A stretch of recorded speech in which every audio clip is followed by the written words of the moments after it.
Dear students, a very good morning to all of you. This is Hemlata ma'am from Mother India Senior Secondary School, RS Pura. Students, as you know, from today we are going to start our video lecture. So I think it will be very helpful to all of you, and it will also help to understand your topic very clearly. So from today I am also going to start my first video lectures from textual questions of 7th chapter, that is The Sniper, written by Liam of Flattery. So last day we discussed about the story of the snipers. In this story, writers wants to tell us that the war is not a solution of any problem, because war creates destructions, loss of life, loss of destructions, loss of property. So it is not a solution. Like as the Republican sniper, he killed his own brother. So war is not a solution. It creates more destructions and more problems it creates. And today I am going to start our topic from your textual questions. So let us start from your first question, that is the describe briefly the scene in Dublin as you understand from the first two paragraph of the story. तो आपका जो first textual question है, तो वो आज ये आज आपको मैं करवाऊंगी टेक्सचुअल क्वेश्चंस। तो फर्स्ट जो आपका टेक्सचुअल क्वेश्चन मुझसे उन्होंने पूछा है कि डिस्क्राइब करना आपको ब्रीफली जो सीन था डबलिन का जो सीन वहाँ पे फर्स्ट टू पैराग्राफ्स में जो भी डबलिन का सीन बताया गया था वो आपको डिस्क्राइब करना है। तो इसका आंसर देखिए, a civil war between the republicans and the free staters, कि फ्री स्टेटर्स के बीच में और रिपब्लिकन के बीच में एक सिविल वार चल रही थी, was taking place at that time in Dublin, और डबलिन में उनकी जो वार थी वो चल रही थी। You know about the Republicans who are Republicans and free staters. The free staters who wants to division Ireland into the Northern Ireland, and the Republican sniper wants to unite them. Both he wants that the country will be united. So this war took place in between two groups, and between in 1919 to 1922। तो ये जो वार हुई थी ये इनके बीच में हुई थी 1919 से लेके 1922 के बीच में। नेक्स्ट इसमें जो सीन क्रिएट किया गया है कि fighting was going on between the two parties around the four courts. तो जो फाइटिंग थी वो दो पार्टीज के बीच में चल रही थी, कहाँ पर, अराउंड द फोर कॉर्ट्स के पास। इट वॉज नाइट, उस समय नाइट का टाइम था, and the moon gave dim light, और जो मून थी उसकी बिल्कुल डिम लाइट आ रही थी। हैवी गन्स रोड, जो गन्स थी वो चल रही थी, उनकी काफ़ी ज़्यादा आवाज़ आ रही थी। And republican snipers had taken positions on the top of a roof near the canal bridge. तो जो रिपब्लिकन स्नाइपर जो था उसकी जो पोजीशन थी तो वो कहाँ पर थी कि एक रूफ जो है उसके टॉप पर वो बैठा हुआ था। A rifle lay near him, एक राइफल उसके पास थी, and a pair of field glasses was also there, और फील्ड ग्लासेस जो थी वो भी उसके पास थी। फील्ड ग्लासेस जो हैं वो होती है दूरबीन, तो दूरबीन भी उसके पास थी। There was a bright shine in his eyes, उसकी आइज में बहुत ज़्यादा ब्राइट शाइन जो थी वो दिख रही थी, indicating that he was eager to kill enemy. और उसकी जो आंखों में चमक थी वो हमें कैसे दिख रही थी, वो कौन सी चीज़ इंडिकेट कर रही थी, वो इंडिकेट कर रही थी कि वो अपने जो एनिमी है उसको वो किल कर देगा। Next question is important question, why did the sniper consider it risky to smoke. जो स्नाइपर है वो क्यों कंसिडर कर रहा था कि जो स्मोक है वो काफ़ी ज़्यादा रिस्की होगा, क्योंकि वो स्मोक करना चाहता था, और स्मोक जब वो करना चाहता था वो उसके लिए काफ़ी ज़्यादा रिस्की था। वो क्यों कंसिडर कर रहा है इस चीज़ को, तो आंसर इसका, the sniper thought it risky to smoke because the flash might be seen in the darkness and there were enemies watching. वो कहता है कि अगर वो फ्लैश जो है, अगर वो स्मोक करेगा तो उसकी जो फ्लैश है वो डार्कनेस में दिखाई देगी, अंधेरा होगा तो अंधेरे में उसकी जो लाइट है वो दिखाई देगी, और उसके जो एनिमीज़ है वो उसको वॉच कर रहे हैं। He would become an easy target for the enemies, और वो अपने एनिमीज़ का एक टारगेट बन जाएगा, ईजी टारगेट बन जाएगा। They might fire at him, और वो उसके ऊपर फायर कर सकते हैं, and he might have been killed, और वो उसको मार सकते हैं। नेक्स्ट क्वेश्चन इसका question number 3, there were enemies watching, he decided to take the risk. Do you think the sniper was careless? Give evidence from the lesson to support your answer. तो third question में जो उन्होंने पूछा हुआ है वो कह रहे हैं कि देयर वर एनिमीज वॉचिंग, उसके जो एनिमीज थे वो उसको वॉच कर रहे थे, उसको देख रहे थे। He decided to take the risk, पर उसने डिसाइड किया कि वो रिस्क लेगा। वो रिस्क किस चीज़ का लेना चाहता था? स्मोक का, वो स्मोक करना चाहता था। Do you think the sniper was careless? क्या आप सोचते हो कि जो स्नाइपर है वो केयरलेस था? Give evidence from the lessons to support your answers, आपको एविडेंस देना है लेसन से अपने आंसर को सपोर्ट करने के लिए। तो इसका जो आंसर है वो देखिए, the sniper was not at all careless, कि जो स्नाइपर था वो केयरलेस नहीं था। He knew that smoking a cigarette was a risky affair, वो जानता था कि अगर वो स्मोक करेगा, अगर वो सिगरेट पिएगा तो ये उसके लिए काफ़ी ज़्यादा एक रिस्की काम होगा। The way he inhale the smoke hurriedly and put out the light shows he was careful, जिस तरह से उसने क्या किया था, स्मोक किया था, मतलब उसने जल्दी से स्मोक किया और स्मोक करने के बाद उसने उसको बुझा दिया, लाइट जो थी वो मतलब बुझा दी उसने। तो इस चीज़ को देख के वो पता चलता है कि वो काफ़ी ज़्यादा केयरफुल था। We should say that his enemies were more careful, और हम एक चीज़ और कहना चाहते हैं कि जो उसके एनिमीज़ थे वो भी काफ़ी ज़्यादा केयरफुल थे। The moment he struck a match there was a fire from the opposite building, कि जब जिस टाइम उसने क्या किया था कि एक जो मैच थी उसको स्ट्रक किया, जिस टाइम पे उसने स्ट्रक किया तो उसी टाइम उसके जो एनिमीज़ थे उनने क्या किया कि उसके ऊपर फायरिंग स्टार्ट कर दी, जो अपोजिट बिल्डिंग में बैठे हुए थे, तो उन्होंने उसके ऊपर फायरिंग स्टार्ट कर दी। तो इससे पता चलता है वो जो तो स्नाइपर, रिपब्लिकन स्नाइपर जो था वो तो केयरफुल था ही, बट जो उसके एनिमीज़ थे वो भी काफ़ी ज़्यादा केयरफुल थे। नेक्स्ट क्वेश्चन है question number 4, paragraph 5 to 11 have words indicating how careful and the cautious the sniper was. Pick out those words. जी आपने 5 to 11 जो पैराग्राफ है उसमें से कुछ वर्ड्स जो हैं वो आपको लेने हैं और बताना है आपको कि जो स्नाइपर है वो केयरफुल और कॉजन्स था, तो वो चीज़ आपको बतानी है। तो कौन कौन से वर्ड्स हैं जो इस चीज़ को शो करते हैं? तो कौन कौन से वर्ड्स थे वो? Hardly, immediately, whiff, crawled, himself, paid. तो ये जो वर्ड्स थे ये उसके केयरफुल होने के हमें प्रूफ देते थे। Next question number 5। तो क्वेश्चन नंबर 5 जो है वो इतना इम्पोर्टेंट नहीं है, मतलब एग्ज़ाम बेस्ड नहीं है।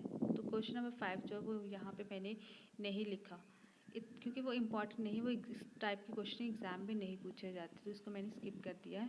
तो क्वेश्चन नंबर 6 जो है वो आपका next, the sniper saw the enemy car right in front of him but was unable to fire at it. How would you describe the state he was in? Choose the appropriate word. तो कहता है the sniper saw the enemy car right in front of him, कि उसने अपने enemy की car देखी in front of him, उसके पास, उसके सामने उसके जो enemy था उसकी गाड़ी थी, but was unable to fire at it, लेकिन वो उसके ऊपर फायर नहीं कर सका। How would you describe the state he was in? उसकी जो स्टेट थी उस समय, जो जिस सिचुएशन में वो था, उसके मन में जो चल रहा था, तो उस सिचुएशन को आप कैसे डिस्क्राइब करोगे?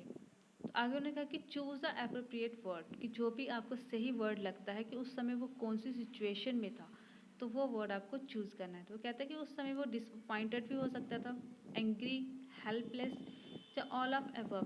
तो किस सिचुएशन में वो आपको लग रहा था उस टाइम? तो उस टाइम मतलब उसकी जो सिचुएशन थी वो तीनों टाइप की सिचुएशन थी, मतलब वो डिसअपॉइंटेड भी हुआ होगा, एंग्री भी हुआ होगा, हेल्पलेस भी हुआ होगा। सो इसका जो आंसर होगा वो होगा option number 4, that is all of the above. Next question है question number 7। This question is very important. Question is why did the sniper kill the man in the armed car and the old women. वो कहता है कि वो sniper ने वो जो आदमी था जो आर्म्ड कार में बैठा हुआ था, साथ में जो वुमेन थी, उसको क्यों किल किया था? ओके, नेक्स्ट आंसर देखिए इसका। The sniper killed the man coming in the armed car as he was his enemy.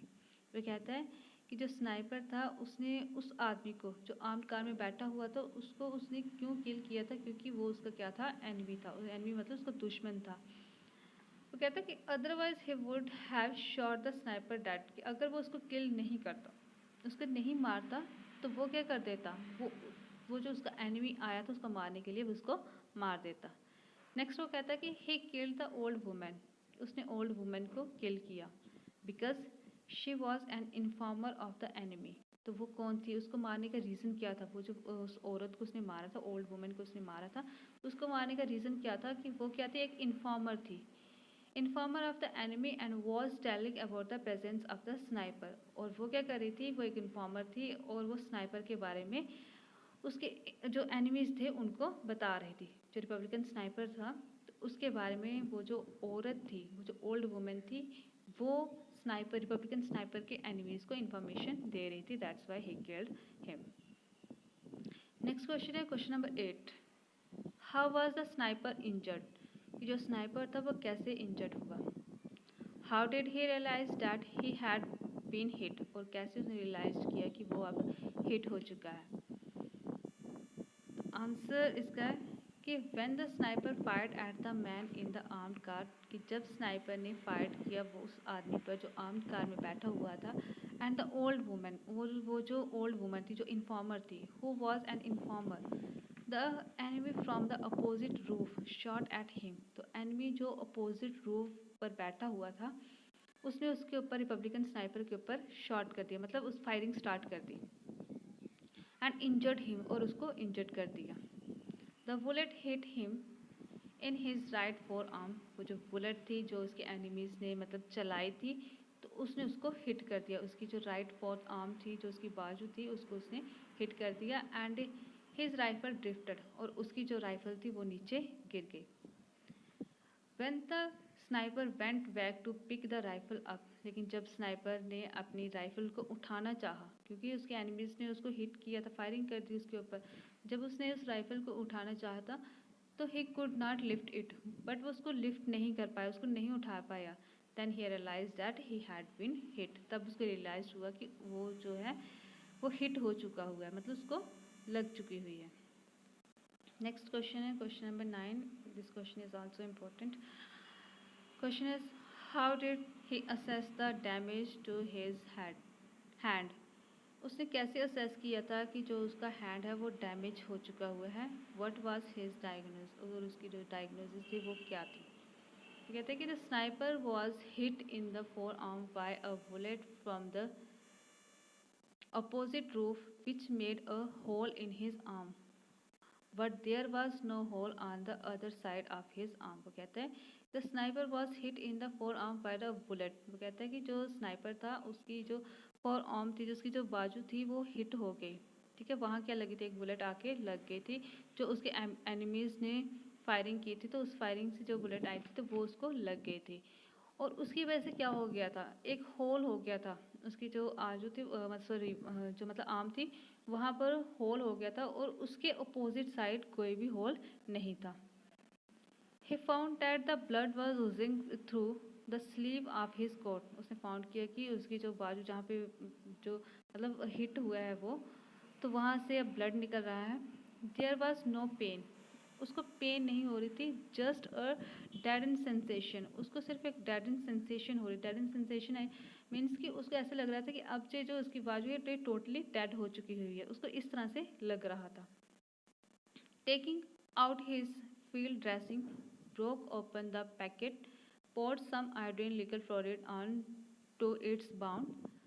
तो उसके बाद उसने क्या किया? वो जो पैकेट था अब उसको ड्रेसिंग करना था, उसको अपने बाउंड को ड्रेसिंग करने थे, तो ड्रेसिंग करने के लिए उसने जो पैकेट था, ड्रेसिंग पैकेट, उसको उसने ओपन किया, जो आयोडीन थी लिक्विड जो थी वो उसने उसके बीच में कुछ ड्रॉप्स जो थी वो डाली उस बाउंड में। उसके बाद उसने क्या किया कि जो कॉटन बैडिंग थी वो उसके ऊपर प्लेस्ड उसने कर दी, उसके बाद उसने जो है वो ऊपर ड्रेसिंग कर दी।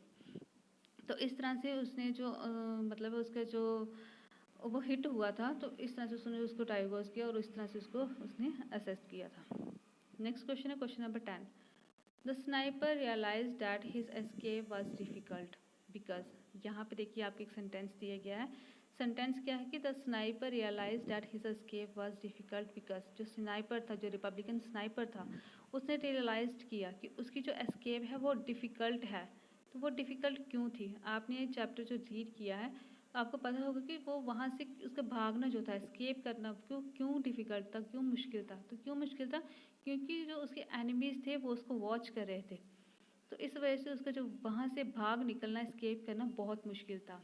तो आंसर देखिए इसका, the sniper realized that his escape was difficult because the enemy on the opposite roof covered his escape, क्योंकि जो उसके एनिमीज़ थे, जो दूसरे रूफ पर बैठे हुए थे, वो उसको देख रहे थे, इसलिए वहाँ से उसका भागना जो था वो मुश्किल था। नेक्स्ट क्वेश्चन है क्वेश्चन नंबर 11 है, तो इम्पॉर्टेंट है ये भी क्वेश्चन आपके लिए। How did the sniper trick the enemy sniper, did his trick work? वो कहता है कि जो स्नाइपर था उसने क्या ट्रिक जो थी वो चलाई थी, उसकी ट्रिक क्या थी दूसरे स्नाइपर के लिए, एनिमी स्नाइपर के लिए उसकी ट्रिक क्या थी, और उसकी जो ट्रिक थी, जो उसने ट्रिक मतलब एक ट्रिक प्लान की थी, तो क्या उसने काम किया था?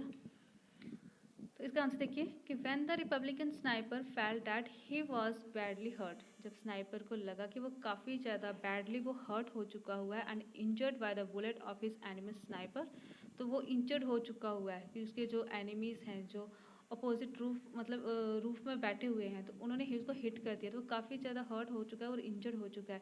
जब उस चीज़ को उसको पता चला, उसने क्या किया, ही thought over a clever plan, फिर उसने एक जो क्लेवर प्लान था वो सोचा था, and how to liquidated his enemy sniper to make his escape safe before the approach of dawn। वो कहता है कि वो उसकी की सुबह होने से पहले पहले कि वो अपने जो एनिमीज़ हैं, क्योंकि सुबह हो जानी थी तो उसके जो एनिमीज़ थे उन्होंने उसको पकड़ ले रहा था। वो कहता है कि सुबह होने से पहले उसके एनिमीज़ से वो भाग निकले। इस तरह से उसने एक जो ट्रिक थी वो बनाई। तो ट्रिक उसकी क्या थी? ही टुक ऑफ हिज कैप, उसने अपनी कैप उतारी, and placed it over the mussels of his rifle, उसको उसने मज़ल, जो राइफ़ल की मज़ल थी उसके ऊपर उसने उसको रख दिया। मज़ल मतलब उसकी जो टिप थी राइफ़ल की, जहाँ से जो बुलेट है वो बाहर आती है, तो वहाँ उसने उसको रख दिया। Then he pushed it slowly upward over the parapet, आहिस्ता आहिस्ता फिर वो जो उसकी राइफ़ल थी उसको उसने ऊपर करता गया पैरापेट के, ताकि उसके जो एनिमीज़ हैं वो उसको देख सकें। The questions movement of the rifles did a wonder because the enemy sniper took it look it.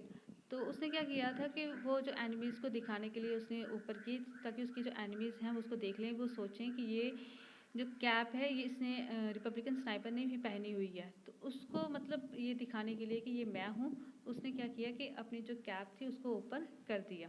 But उसने कैप कहाँ रखी हुई थी? राइफल के मज़ल के ऊपर। For his rivals and lost no times to fire in the same directions. तो उसके बाद उसके जो एनिमल्स थे उन्होंने इसको देखा, जब उन्होंने क्या कर दिया कि उसके ऊपर फायरिंग स्टार्ट कर दी। जब उन्होंने फायरिंग स्टार्ट की उसी सेम डायरेक्शन पे जहाँ पे वो मतलब वो कैप दिख रही थी उनको, तो उन्होंने फायरिंग स्टार्ट कर दी। The bullet pass the cap which dropped down into the street. उसके बाद जो बुलेट थी उसको वो वो जो कैप थी उसको जाके, तो वहाँ पे वो मतलब फायरिंग वहाँ पे बुलेट वहाँ पर लग गई। तो जब बुलेट वहाँ पर लगी तो जो स्नाइपर था वो उसकी कैप जो थी वो उसने नीचे गिरा दी। The republican sniper drived his rifle down after a few moments, कि कुछ देर के बाद जो रिपब्लिकन स्नाइपर था फिर उसने अपनी जो राइफल पकड़ी हुई थी हाथ में वो भी उसने नीचे गिरा दी। This loud noise of the rifle gave the enemy snipers a wrong signals that the Republican sniper had dropped down dead। तो ये जो उसने काम किया था, अपनी राइफल को नीचे गिरा दिया था, वो जो साउंड उसको आई थी, उसके एनिमीज़ को साउंड आई थी, लाउड नाइस जो हुई थी वहाँ पर, तो वो जो उनके एनिमीज़ को एक रॉन्ग सिग्नल मिला। रॉन्ग सिग्नल ये था कि उनको ऐसे लगा कि शायद ये जो रिपब्लिकन स्नाइपर ऊपर बैठा हुआ है जिसको हमने हिट किया है, इसको मतलब हिट कर देते, इसको गोली लग गई है तो अब ये मर गया है। इसी वजह से इसकी जो कैप है वो भी नीचे गिर गई है, उसकी जो राइफल है वो भी नीचे गिर गई है। Feeling relaxed and fearless. उसके बाद जब उसको लगा कि मेरी जो एनिमीज़ हैं उनको ऐसा लगा कि मैं मर गया हूँ, तो वो इस टाइम रिलैक्स फील करने लगा एंड फियरलेस फील करने लगा। The enemy sniper stood before a rose chimney. The sniper, उसके बाद वो चिमनी के पास वहाँ पे खड़ा हुआ। The republican sniper took up his revolver and shot him dead in a jiffy. उसके बाद उसने क्या किया कि उनके ऊपर अटैक कर दिया अपनी रिवॉल्वर लेके, क्योंकि वो राइफल तो उठा नहीं सकता था, तो उसके पास एक रिवॉल्वर थी, तो रिवॉल्वर के साथ उसने वापस अटैक कर दिया अपने जो एनिमीज़ थे, मतलब जो फ्री स्टेटस वाले थे, उसके ऊपर उसके अटैक कर दिया और उसको हिट कर दिया। और वो जो फ्री स्टेटस के जो स्नाइपर था उसको उसने हिट किया जब, तो वो फिर मर गया। Thus, the Republican sniper's trick to use his enemy sniper worked quietly, successfully and satisfactorily. तो वो जो उसने एक प्लान बनाया था, जो उसकी ट्रिक थी, वो बहुत ज़्यादा काम की और बहुत सक्सेसफुल और सेटिस्फैक्टरली वो काम की थी उसकी ट्रिक। मतलब उसके दुश्मन ने सोचा कि वो मर गया है, बट क्या हुआ था असल में, क्या हुआ था कि वो मरा नहीं था, उसने सिर्फ अपनी जो कैप थी उसको ऊपर किया था, मजल के ऊपर रख के। लेकिन उसके दुश्मनों ने उसको सोचा कि जो उसके एनिमीज थे उन्होंने सोचा कि ये मर चुका है, तो उसके बाद उसने अटैक कर दिया अपनी रिवॉल्वर से और उसने अपने एनिमीज को मार डाला। नेक्स्ट क्वेश्चन है इसका, question number 12। How do sniper feel just before and after killing his opponent. Sniper कैसा फील करता था जब वो अपने जो एनिमीज़ थे उनको जब वो मारता था, तो वो कैसा फील करता था, मारने से पहले भी और मारने के बाद भी। आंसर इसका कि स्नाइपर स्माइल्ड व्हेन ही सा his enemy railing over the parapet in his death account. तो वो कहता है कि जब स्नाइपर ने देखा कि उसका जो जो एनिमी है वो क्या कर रहा है, वो अब मर रहा है, मरने वाली सिचुएशन में है, तो काफ़ी ज़्यादा मतलब उसको खुशी हुई देख के कि अब जो मेरा एनिमी है वो ख़त्म हो रहा है, वो मर रहा है। लेकिन क्या हुआ बाद में कि आफ्टर हिज डेथ, जब उसकी डेथ हो गई, the lust of the battle died in him. लेकिन जो उसके अंदर एक लस्ट थी, एक बैटल की जो लस्ट होती है, ठीक है, तो वो क्या हो गई थी, वो टोटली डाइड हो गई थी, टोटली ख़त्म हो गई थी। अब उसको ये नहीं था कि मैंने अपने जो एनिमी है उसको मारना है, जो उसको खुशी होती थी वो उसके मन में अब खुशी नहीं थी। He became bitten by remorse. अब उसको थोड़ा सा पश्चाताप हो रहा था कि मैंने मतलब क्या किया, ये क्या चीज़ है। He began to talk to herself. उसके बाद उसने अपने आप से बात करना स्टार्ट की। कर्सिंग द वार, वो वॉर को कर्स कर रहा था। Cursing him, cursing the society and cursing everybody. उसके बाद हर चीज़ को कोस रहा था, हर चीज़ को कह रहा था कि ये गलत है, सोसाइटी जो है वो गलत है, हर चीज़ गलत है। क्योंकि गलत वो किस लिए मान रहा था, वो कह रहा था कि जो वार होती है वो सोल्यूशन नहीं है किसी भी प्रॉब्लम का। तो इस वजह से थोड़ी देर उसको इस तरह से लगा, तो वो हर एक चीज़ को कर्स करने लगा। नेक्स्ट क्वेश्चन है question number 13। Who was the sniper who was liked, sorry who was killed. वो कहता है कि जो स्नाइपर था उसने किसको किल किया था, वो कौन था जिसको उसने किल किया था। वो कहते हैं answer, the sniper who was killed was the killed snipers on brother who was on the side of the enemy. वो कहता है जिसको उसने किल किया था, तो वो किसको किल किया था, अपना ही उसका जो ब्रदर था उसको किल किया था, वो जो दुश्मन वाली साइड से उसके साथ लड़ रहा था। मतलब उसका जो भाई था, जो रिपब्लिकन स्नाइपर ने जिसको किल किया था, वो उसका अपना ही ब्रदर था। और वो किसके साथ था, वो था फ्री स्टेटर्स के साथ। तो वो फ्री स्टेटस की तरफ से आया था और उसने अपने ही भाई को किल कर दिया। नेक्स्ट क्वेश्चन है question number 14। It is said that there are 5 major conflict. कहते हैं ये कहा जाता है कि 5 मेजर कन्फ्लिक्ट्स होते हैं, जो झगड़े होते हैं, लड़ाई होती हैं, तो 5 मेजर होती हैं। तो कौन कौन सी होती हैं कि पर्सन वर्सेस पर्सन, पर्सन के बीच में होती है, पर्सन वर्सेस वन सेल्फ, अपने आप से होती है, पर्सन वर्सेस नेचर, नेचर के साथ होती है, पर्सन वर्सेस सोसाइटी, सोसाइटी के साथ, पर्सन वर्सेस फेट, तो जो फेट होती है उसके साथ है। ठीक है, तो कहते हैं कि इस तरह से कि लोगों का अपने साथ ही, मतलब जो लड़ाई होती है वो किसके साथ थी। तो कहते हैं what is the conflict found in the snipers, is there more than one. वो कहता है कि ये जो कन्फ्लिक्ट था स्नाइपर की जो स्टोरी है, जो आपका चैप्टर है, इसमें जो कन्फ्लिक्ट था वो कैसा कन्फ्लिक्ट था, क्या ये एक से ज़्यादा कन्फ्लिक्ट थे। तो नेक्स्ट इसका आंसर देखिए। In the story the sniper conflict is between person and person. ये जो लड़ाई थी ये किसके बीच में थी, पर्सन एंड पर्सन के बीच में। हेयर इन दिस स्टोरी, और इस स्टोरी में the Republican sniper fight against the free staters, which shows that the conflict is person versus person. कहता है कि वो लड़ाई किसके साथ थी, फ्री स्टेटर के साथ थी, तो जो शो करती थी कि ये जो लड़ाई है ये पर्सन के बीच में है, कि आपस में जो पर्सन है वो लड़ रहे हैं। कहता है कि what later on the sniper republican curse himself for killing the other sniper. कहता है लेकिन थोड़ी देर के बाद वो अपने आप को कर्स करना उसने स्टार्ट कर दिया स्नाइपर ने, which shows that there is one more conflict is that is the person versus oneself. कहता है कि एक और हमें कन्फ्लिक्ट के बारे में पता चलता है। पहले तो वो क्या कर रहा था, पर्सन के साथ लड़ाई थी, लेकिन बाद में वो उसकी अपने आप से लड़ाई थी, उसने अपने आप से नफरत करना स्टार्ट कर दी। वो कहते हैं कर्सिंग मतलब अपने आप को वो कर्ज कर रहा था हिमसेल्फ, तो अपने आप को वो कर्ज कर रहा था कि अपने आप को दोष दे रहा है इससे। तो वो कहता है कि यहाँ पे हमें दो कन्फ्लिक्ट जो है वो दिखाई देते हैं, एक तो person versus person, next person versus one self, जो उसकी अपने आप से लड़ाई थी। नेक्स्ट क्वेश्चन, लास्ट क्वेश्चन आपका question number 15 and this question is also important. The question is, the major idea is the writer trying to get across to the reader in the story. The sniper, how far has he achieved this? वो कहता है कि यहाँ पे जो writer है वो हमें एक मेजर आइडिया दे रहा है। तो वो जो मेजर आइडिया है वो क्या था, स्नाइपर हमें कौन सा मेजर आइडिया दे रहा है। तो कहते हैं कि स्नाइपर ने यहाँ पे the sniper is definitely a story with a message. वो कहते हैं जो स्नाइपर है डेफिनेटली एक स्टोरी है मैसेज के साथ, कि ये हमें क्या कर रही है, मैसेज दे रही है। कहते हैं कि the writers lays emphasis on the futility of the war. वो कहते हैं कि ये किसके ऊपर कर रहा है, फ्यूटिलिटी ऑफ वॉर के ऊपर कर रहा है, कि जो वॉर है वो अच्छी नहीं होती है। नेक्स्ट वो कहते हैं that war is a horrible, it leads to the bloodshed, violence and destructions, nothing can we gain through war। वो कहता है कि वॉर से कुछ नहीं होता, सिर्फ एक वायलेंस होती है, डिस्ट्रक्शंस होती है, और वॉर हमें कुछ भी नहीं देती, हम वॉर से कुछ भी गेन नहीं करते। अब कहते हैं कि violence or war brings nothing.